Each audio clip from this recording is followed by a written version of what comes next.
High नमस्कार, म omni orbit संस्थाको एजुकेसनल एडभाइजर। मैले तपाईहरुलाई मोटिभेसन स्टिमको तर्फबाट गर्दैछु। स्टिम भन्नाले यसमा science, technology, engineering, arts and mathematics सबै पर्छ। पहिलो कुरो त हामीले कुनै पनि कुरो जानेका छौं भने प्रयोगबाट जान्नुपर्छ। प्रयोग गरेर हेर्यौं भनेदेखि बुझिन्छ। अहिले म यहाँ एउटा प्रयोग गरेर देखाउँदैछु।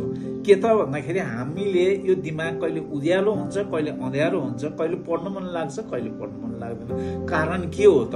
कारण भनेको यो भित्रको ऊर्जाको विज्ञान हो।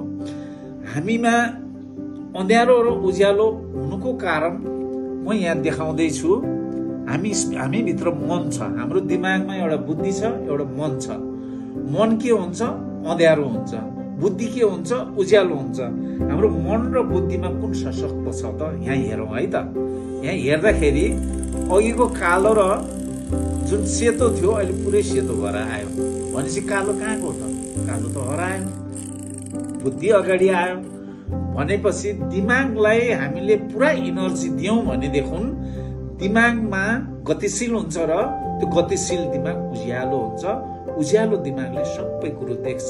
सबै कुरो देख्नु बुझ्नु भनेकै एजुकेसन हो। अब हामीले के गर्छौं त भन्दा पढ पढ पढ भनिन्छ। पढ पढ भनेर कसैले पनि पढ्दैन। हाम्रो बारीको मकैलाई हामीले यसो हो उसो हो भन्दैनौं। हामीले केही पनि गर्दैनौं। उसको वरिपरिको झारहरू उखालेर अवरोध हटाइदिन्छौं। त्यो मकै आफै हुर्किँदै जान्छ। बच्चाहरूलाई पनि अवरोध दिने हैन, अवरोध हटाइदियो भनेदेखि बच्चा आफै पढ्दै जान्छ। कसरी पढ्छ त? यदि बच्चाले हामीले धेरै कुराहरू ट्रसर दियौं, अवरोधहरू दियौं भने उसका कुराहरू यसरी छरिन्छन्। सातवटा ऊ कहिले अँध्यारो हुन्छ, कहिले उज्यालो हुन्छ, कहिले इमोसनमा हुन्छ, कहिले कस्तो हुन्छ। उसको अनुहारहरू यी सातै कलरहरू देखिन्छ। यदि उसका यी अवरोधहरू हटाइदियौं भने के हुन्छ त त्यो बच्चाको दिमाग भन्दाखेरि हेर्नु होला है।